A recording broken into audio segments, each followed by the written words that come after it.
Serena Dow had done what job seekers are told to do. She started early. She applied broadly. She prepared carefully. By the time the Wall Street Journal reported on her search, she had sent more than 260 applications. She had received 124 rejection letters. From 116 companies, she heard nothing at all. Some of those silences came after more than a click. Dow had made it through 2 or 3 interview rounds in some processes. She had flown to meet executives. She had completed take-home assignments that took hours. And that creates a peculiar kind of uncertainty. A rejection tells you something. Silence after a serious process tells you almost nothing. Maybe someone else was better. Maybe the budget changed. Maybe the team froze the role. Maybe an internal candidate was already favored.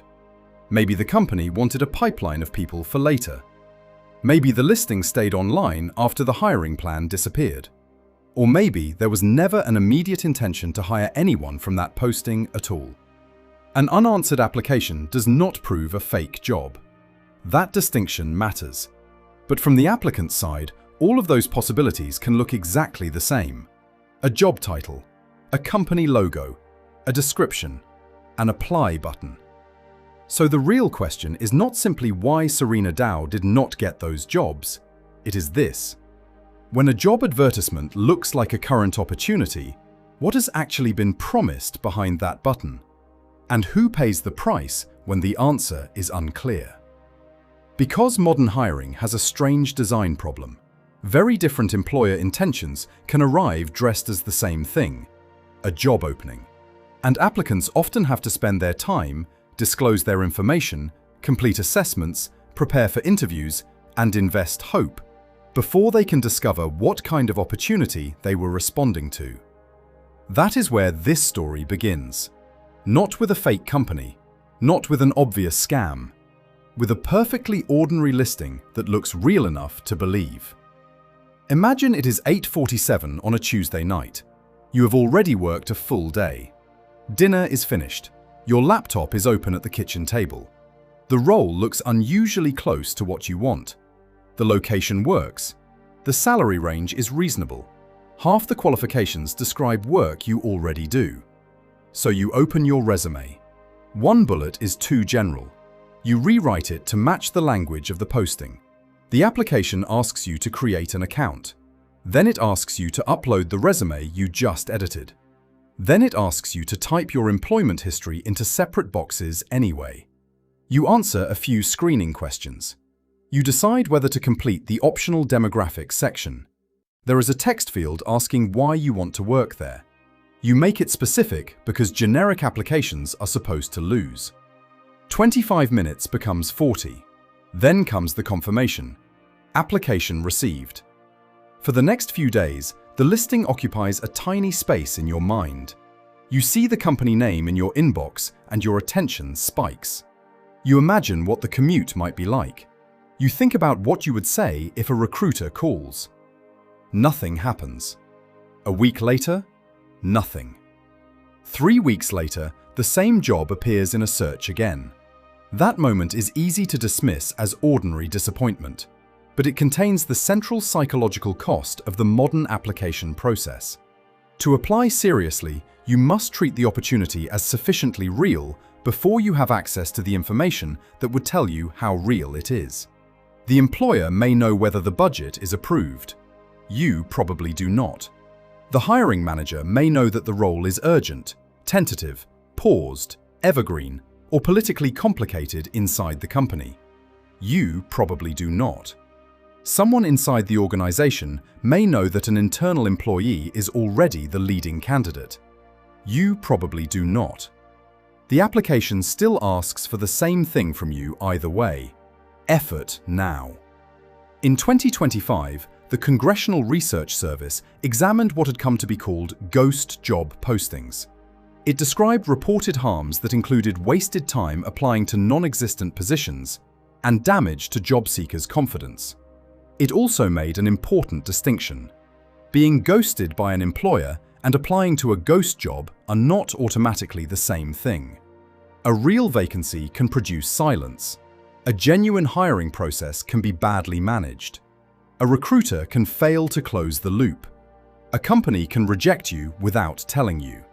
From the outside, those experiences may feel identical. That is why the mystery cannot be solved by looking at non-response alone. You have to look behind the posting. And once you do, the category called ghost job becomes much less simple. The Congressional Research Service is not a job search blog. It is the non-partisan research arm that prepares analysis for Congress. In its April 2025 report on ghost job postings, it began with a broad description: online postings for positions that do not exist, or positions employers are not planning to fill immediately. That definition already contains two very different realities: a job that does not exist and a job that may exist later. Then the report starts adding reasons. An employer may post to evaluate the pool of candidates it could draw from in the future. It may collect resumes for later hiring. It may keep looking continuously in case an unusually strong candidate appears. It may advertise in ways that suggest growth to people inside or outside the company. It may publicly recruit even when an internal candidate is expected to get the position. And sometimes, the posting is not deliberately misleading at all. The hiring plan changes. A budget disappears. A contract is lost. A reorganization lands between the approval of the role and the arrival of the applications. Or the employer removes a filled position from its own site, while a copy remains alive somewhere else because a third-party job board reproduced it. These situations should not be treated as ethically identical. A company intentionally creating the appearance of an immediate opening when it has decided not to hire is different from a company whose budget disappears 2 days after the ad goes live. A talent pool is different from a stale duplicate. A real vacancy with an internal favorite is different from an invented role. But now picture those 5 situations from the applicant's side. Open a search page. The first listing is a genuine vacancy with an approved headcount and a manager pushing to hire this month. The second is an evergreen pipeline for a role the company often needs, but not necessarily today. The third was real on Monday and lost funding on Friday. The fourth is technically open, but someone inside the company is already strongly positioned for it. The fifth was filled weeks ago, but a copied version is still circulating. They can all have a polished description. They can all carry the same company name. They can all specify qualifications. They can all end with the same command: apply. This is where the familiar argument about fake jobs starts to break down. The phrase sounds binary. Either the job is real or it is not. The hiring market is messier than that. There are jobs that are real but not immediate, real but contingent, real but no longer funded, real but not meaningfully open to an outside candidate, real on the employer's own system but stale elsewhere. And yes, there can also be postings placed without a current intention to hire. The applicant's problem is not simply that these states exist. It is that the interface often does not tell you which state you are looking at. Consider the stale copy. A hiring manager closes a requisition on the company's own careers page after someone accepts the offer. Inside the company, the search is over. But a version of the advertisement had already been copied to another site. That copy does not receive the same signal. Days later, a candidate finds it in search, spends half an hour tailoring an application, and follows a path that now leads toward a process the employer believes has already ended. Nobody in that chain had to sit down and decide to manufacture false hope. The mismatch can be produced by systems that preserve the appearance of opportunity longer than the opportunity itself. That matters because it changes what accountability should look like. Some cases are about employer intent. Some are about stale infrastructure. Some are about disclosure. Some are about the simple fact that a posting can travel farther than the decision that created it. That brings us to the apply button itself. Online hiring depends on standardization. Without it, searching millions of opportunities would be almost impossible. Platforms reduce a messy world of organizations into common fields: title, company, location, salary when available, qualifications, description, benefits, application path. That consistency is useful. It is also powerful, because a standardized interface does more than organize information. It tells you what kind of object you are looking at. A hotel page implies a room you might book. A product page implies something you might buy. A job page implies an opportunity you might get. The implication feels stronger when the environment is familiar, professional, and structured. You are not reading a handwritten note taped to a lamppost. You may be inside a major hiring platform, looking at a recognized company with a detailed description and an application workflow that accepts your resume immediately. The design gives you many signals about legitimacy.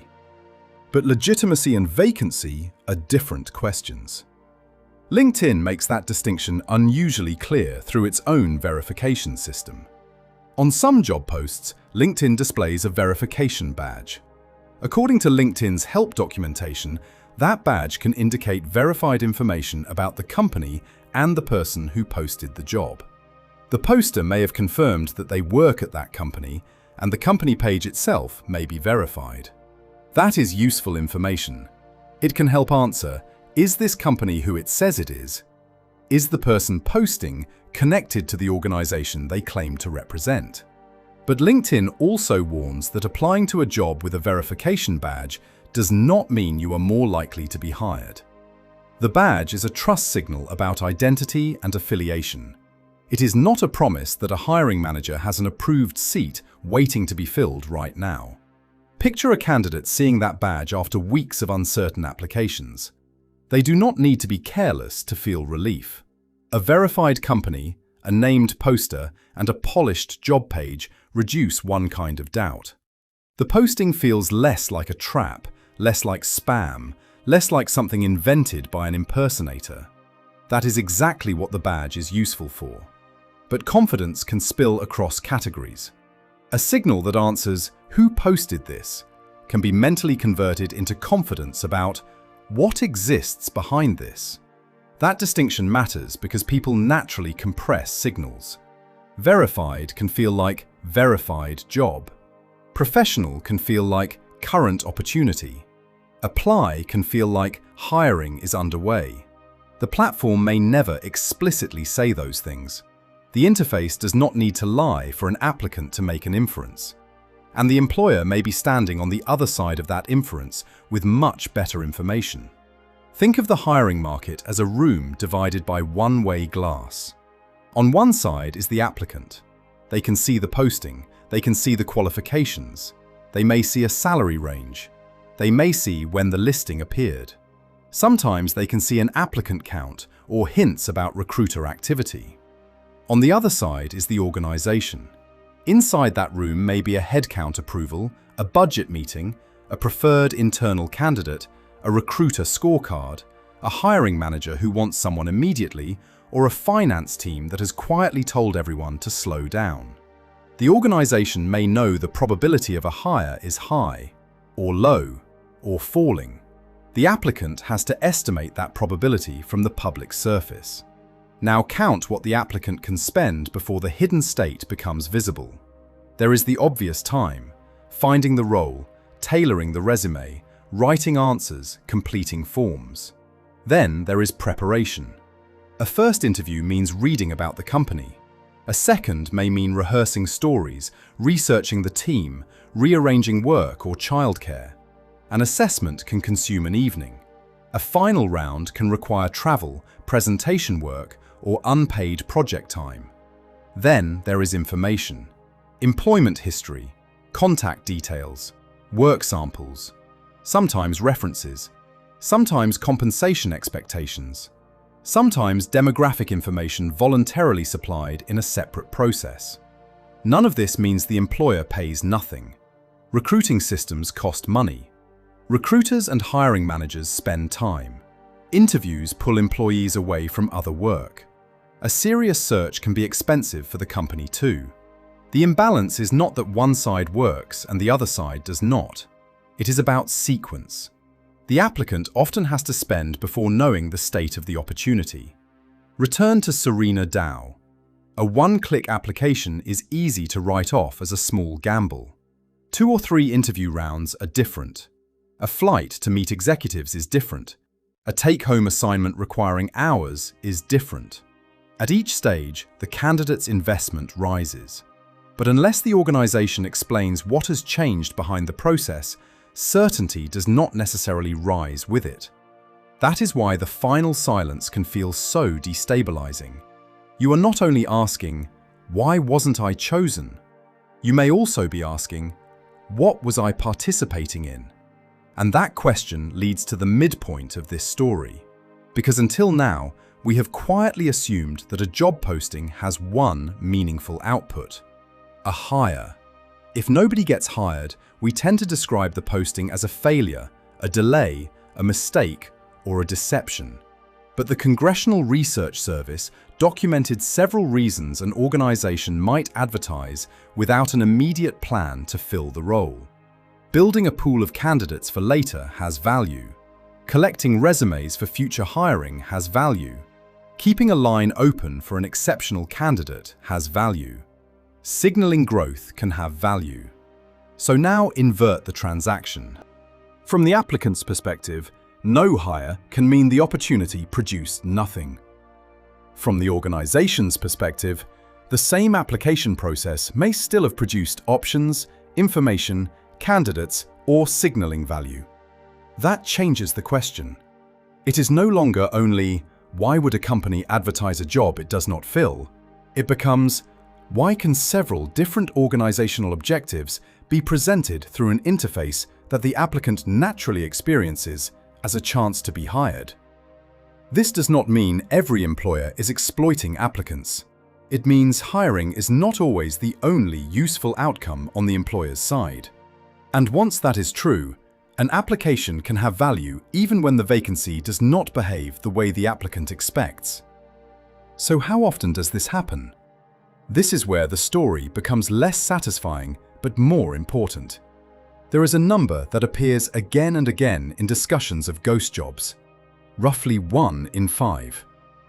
It comes in part from Greenhouse, a major recruiting software company whose system sits behind hiring processes at thousands of organizations. Greenhouse can observe something an ordinary job seeker cannot. Its software is used inside the hiring workflow. It can see postings moving through a recruiting system and whether hiring outcomes follow. In its State of Job Hunting material, Greenhouse reported that in any given quarter, between 18 and 22% of jobs posted on its platform were classified as ghost jobs. The Wall Street Journal described Greenhouse's 2024 internal analysis in a related way. Between 18 and 22% of jobs advertised were appeals for workers that never actually got filled. This is what makes Greenhouse a useful anchor in the story. A job seeker sees the front end, the advertisement, and whatever response follows. An applicant tracking system sits deeper inside the process. It can observe that a requisition was created, that candidates entered, that a hiring workflow remained open, and whether a hire was eventually recorded. That gives Greenhouse visibility an outsider does not have. But even visibility into outcomes does not automatically reveal every decision that produced them. A requisition with no recorded hire might represent a deliberate pipeline, an abandoned plan, a hard-to-fill search, a process moved elsewhere, or a decision that changed over time. Classification is evidence. It is not mind-reading. That sounds enormous. It is also exactly where precision matters. It does not mean 18 to 22% of every job listing on the internet was intentionally fabricated. It does not prove that an employer meant to deceive anyone. It does not convert an unfilled role into evidence of motive. A job can go unfilled because plans changed. A company can leave a requisition open while searching continuously. A role can be hard to fill. A posting can be classified by an internal rule that the public does not fully see. And Greenhouse's figure describes activity on Greenhouse, not an authoritative census of the entire labor market. The Congressional Research Service made that uncertainty explicit. It said there are no official statistics measuring the magnitude of ghost jobs. It also noted that private firms publishing surveys and analyses have disclosed varying levels of methodological detail, making the quality of prevalence estimates difficult to assess. That is not a footnote. It is one of the most important facts in the documentary.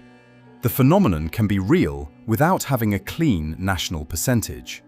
And the inability to count it is connected to the thing that makes it frustrating in the first place. Intent is hidden. You can count postings. You can count hires. You can count applications. But if the defining question is what the organization intended when it posted, the decisive variable often lives inside the organization.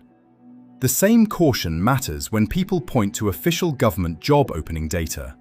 The Bureau of Labor Statistics does not simply scrape job boards and call every listing an opening. Its Job Openings and Labor Turnover Survey uses criteria. The Congressional Research Service notes that JOLTS counts positions where a specific position exists, work is available, the job could start within 30 days, and the employer is actively recruiting outside workers. If employers answer honestly, CRS says those criteria make JOLTS openings unlikely to be ghost jobs. So a gap between online frustration and official job opening statistics is not, by itself, proof that government data is full of fake vacancies. The numbers refuse to give us an easy villain. But uncertainty can still change behavior, even when nobody knows its exact prevalence. Picture a different job seeker 6 months into a search. At the beginning, they treated each application as a small project. They read the description twice. They adjusted the top third of the resume. They wrote a thoughtful paragraph about the company. 40 minutes per role. Now the browser looks different. 8 tabs are open. The same person scans for minimum qualifications, changes 2 phrases, uploads, submits, moves on.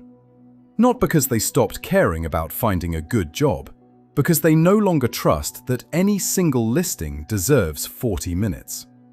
This is where the hiring market can start behaving like an arms race. Greenhouse's 2024 job hunting research surveyed 2,500 workers across the United States, the United Kingdom, and Germany.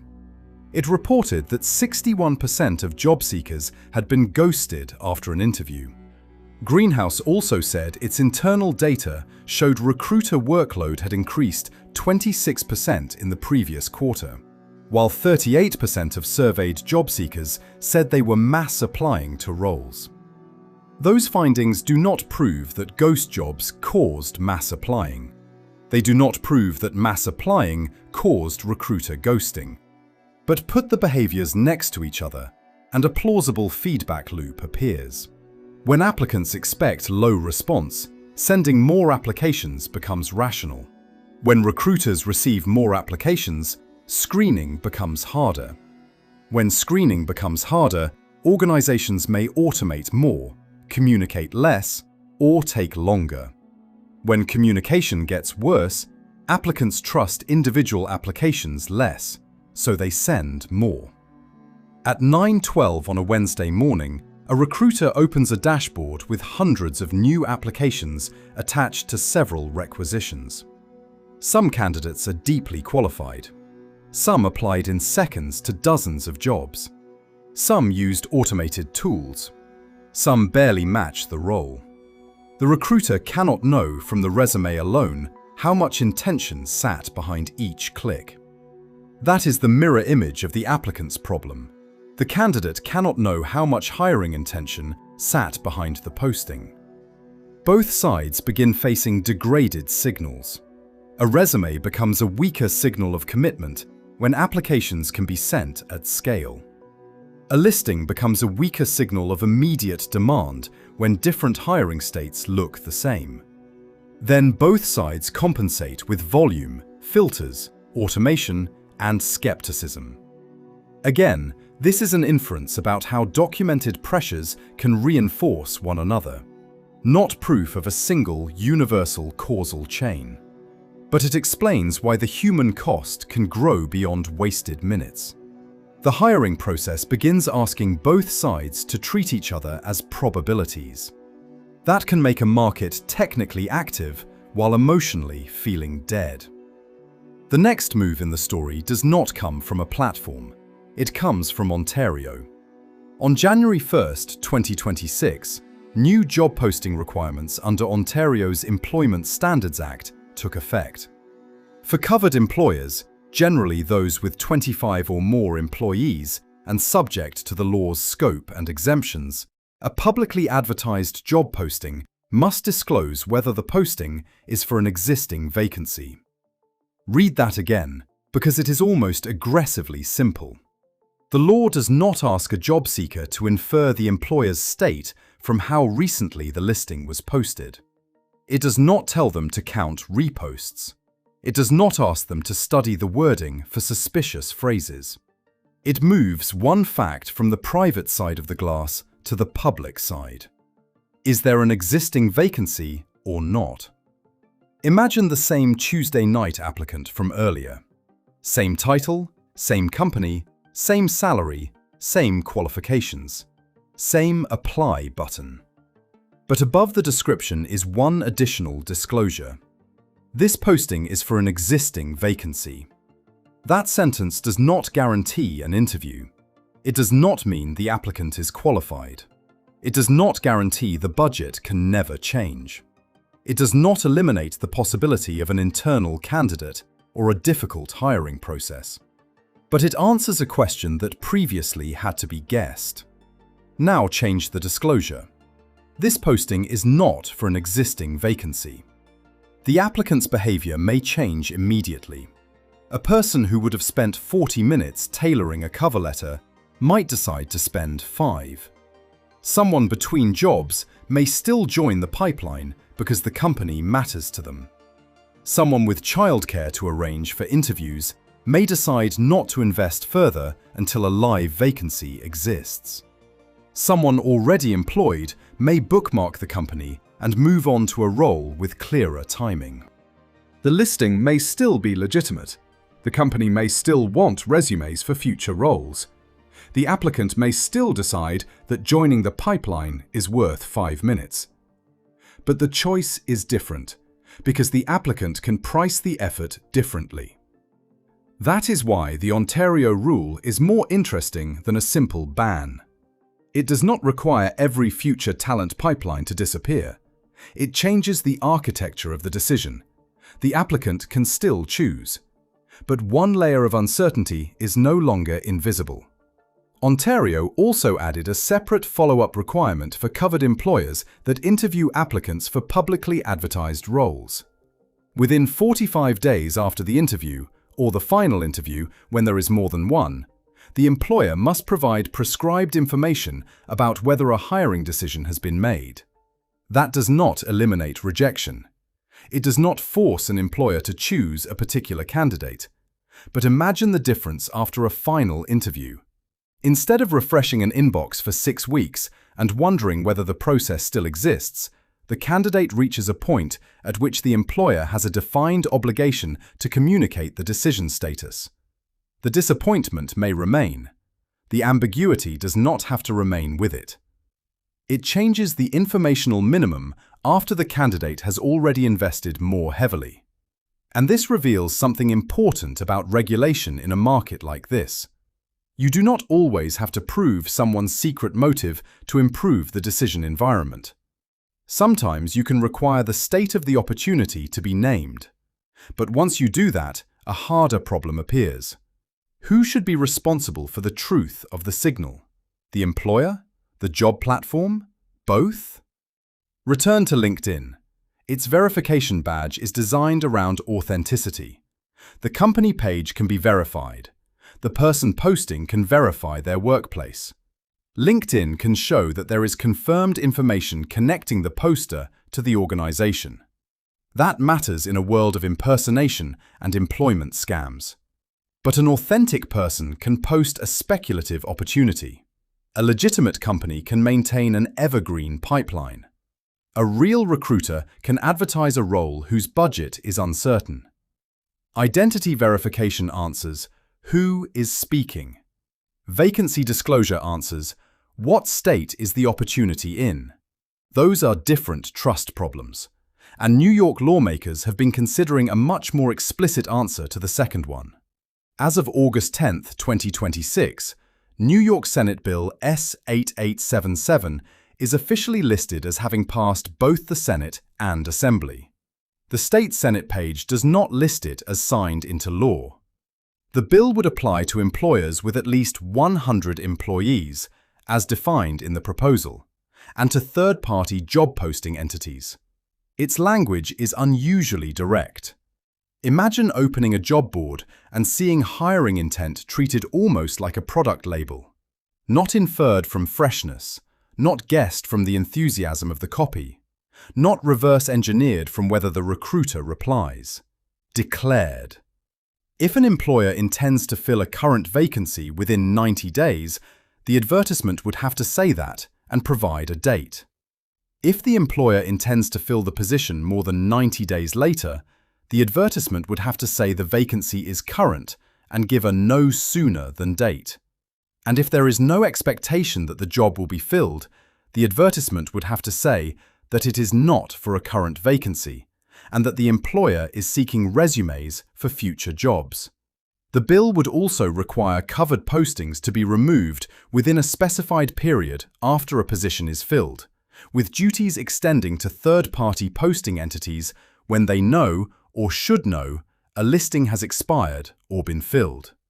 The proposal may change, fail, be signed, be vetoed, or be amended through future legislative action. Its status matters. But the design idea matters too. Ontario asks whether a vacancy exists. The New York proposal asks for more information about timing and future resume collection. LinkedIn verification addresses authenticity of the poster and company. 3 interventions, 3 different hidden variables. And that distinction is the strongest clue to what has actually gone wrong in the ordinary job listing. It is possible to verify the speaker without verifying the opportunity. It is possible to verify the company without verifying the hiring timeline. It is possible for a listing to be legitimate in origin and still be ambiguous in purpose. That brings us back to a single person in front of a single button. It is late. The resume is ready. The role looks good. The cursor moves toward apply. At that moment, the applicant is not asking for a guarantee. Nobody can guarantee a job. They are making a smaller, more reasonable assumption. That there is an opportunity here worth competing for now. Sometimes that assumption is correct. Sometimes circumstances change after the posting. Sometimes the role is future-facing. Sometimes the organization is collecting options. Sometimes the public listing survives longer than the internal hiring intention. The crucial problem is not that every unfilled job advertisement was dishonest. It is that the applicant can be asked to commit real resources before being told what kind of opportunity they are committing them to. And this is where the entire transaction looks different. A job application can remain useful to an organization even when no immediate job exists, while almost all of the applicant's value depends on believing that a real opportunity might. The most powerful signal on a job page may not be the salary, not the logo, not the verification badge. It may be the category itself. Job. A word that quietly carries a time assumption. This is an opportunity now. When that assumption becomes unreliable, the interface is no longer merely displaying the labor market. It is shaping how people interpret it. Influence often works through what an interface teaches people to assume, not only through what it explicitly says. This channel examines the systems, incentives, and choices that shape decisions before we notice the design.